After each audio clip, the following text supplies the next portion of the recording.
In this screencast, I'd like to give you a few tips on how to actually develop the skill of screencasting. It actually is a little bit of a skill, and it's not something that most instructors or students feel comfortable with right off the bat. For one, you have to get used to speaking into a microphone and possibly going back and listening to yourself, which can be a little intimidating for some students and instructors.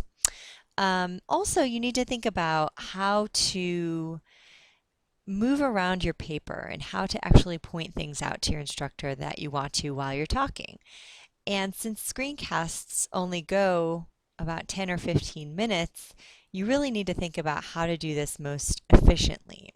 So, before you even begin to create your screencast, you should probably look over your paper and have some notes as to what you want to look at in the paper with your instructor. Where do you want to point your instructor's attention to? Where do you have questions in the paper? You might even want to do something like click on the Review tab at the top of your Word document and use the Comments feature. You can do this by clicking on the New Comment folder. And when you use the Comments feature, you can put comments in and you can make notes to yourself. You might say something like, I would like a better title. And if you've created some comments in the margin like this throughout, then that would be a nice way to cue yourself as to where you want to stop in the paper and what you'd like to talk with your instructor about. If you're not comfortable using this comments feature, you certainly don't need to, but you probably want to have some handwritten notes in front of you, maybe on a copy of your draft printed out, so that you can make the most efficient use of your time in a screencast. Once you have the paper brought up within the screen, you may want to spend a little bit of time adjusting the screen to make sure that it fits. And this is information that was covered in one of the other screencast videos. But once you're happy with how the frame is fitting around the paper, then you can really get started. What I have here is a student essay that was written years ago. I've changed some of the information in it so it could be anonymous and more generic. And I'd like to just pretend that this is my essay. And I'm going to assume in this screencast that I'm submitting this essay to my instructor. This is an early draft. I know that I still have another week before the essay is actually due, but I want to run this by my instructor and see what she thinks. The particular assignment that this essay is for is a This I Believe narrative assignment, which is a common assignment in a lot of writing classes. And so in this assignment, I, the student, am supposed to write about a belief that I have and then support that belief with details that will help the reader see why this belief is so important to me. And so here is a copy of my essay. And if I were starting my screencast, I might just start talking to my instructor about it. I may say, this essay was fairly easy for me to write because I picked a topic that I felt really passionate about. I chose family, and that's something that I have a lot of experience with, and that's something that has affected me and molded who I am. And so I felt like I was able to write the essay pretty easily. But now that I have a draft of it, I do have maybe some questions and confusions. One thing I don't feel so great about is my title. I titled it Family, but that seems kind of boring to me. I'm wondering if maybe you can help me think of some other titles that maybe would be more interesting. I have an introduction here, like the assignment said to do, and I also have this sentence here, which I think is the belief statement that the assignment was asking for. So I said, I believe that family is everything in life during the good times and bad. So that's kind of, I guess, would be like my thesis or my belief statement from the assignment.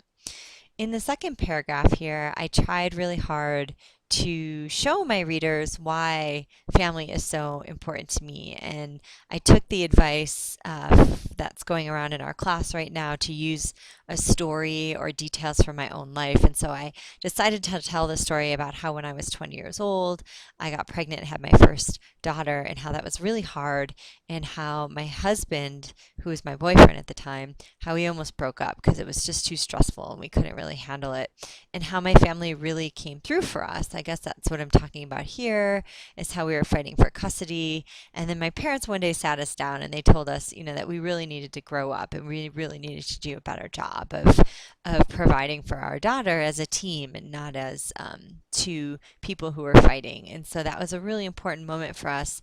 And after then, we got back together, and our life is really good now. And my parents are super involved in our life, and so I wanted the whoever was reading my paper to know that. And so I kind of went on about that through this part of the paper. I talk about, how we go over to my parents' house a lot and how my husband and my dad do a lot of outdoor work together. And so I think that's pretty good. I feel pretty happy with this part of the paper. The one thing I'm a little bit worried about is I think that this paragraph is going on like a long time. It goes on to the second page, and I don't know if that's okay. I don't know if I should like maybe break it up. If I am supposed to break it up, I'm not really sure where I should break it up. So if you have any ideas on how I could do that, that would be really good. Also, I noticed when I was typing this,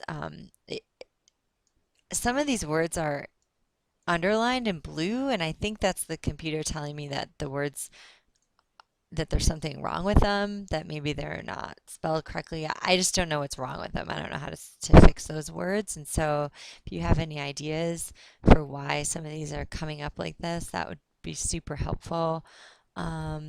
I guess in my last paragraph, I'm just talking about some funny stories and things that happened with my family. I just really want to give my reader a sense of how close my family is and how even though we had some rough times together, we also have a lot of fun together too. And so I told a story about my mom falling off of the jet ski and how we all, how we help each other and how we all find it really funny even when things are kind of rough. And so I ended the paper there, and I probably need to have a conclusion, but I don't really know what to say at this point. I sort of feel like I've said everything, but I know the paper needs to be a little bit longer. So if you have any ideas on what I could do to try to make it longer, I think that would be really good. But I don't know. I think it's pretty good. I mean, I definitely spent a lot of time on it, and I had some people in my family read it, and they really liked it. And so just whatever you think I could do, I guess, to make it better would be good. Okay. I'm going to stop right there. I was sort of playing the role of a student, asking for feedback from the instructor, and so now I'm sort of switching hats and going back into the narrator of the screencast mode. And so I walked through that because I just wanted to give you a sense of what this experience might be like. So you're not going to just talk to your instructor with the paper in the background. You're actually going to take your instructor through the paper, just as this make-believe student that I was playing did, and show the instructor, your instructor, where you think the paper is working or where you're running into trouble, maybe what kinds of things you would like some help on. And so that is the goal of this screencast assignment, and that is how you're going to really get a meaningful conversation going with your instructor. And so hopefully this sample will have given you an idea on how to go forward and do that. It's important just to be yourself in the screencast. Even though you're being recorded, don't think about this as a kind of performance. Think about it as just a conversation that you're having with your instructor. And I hope that you will find it a very meaningful exchange.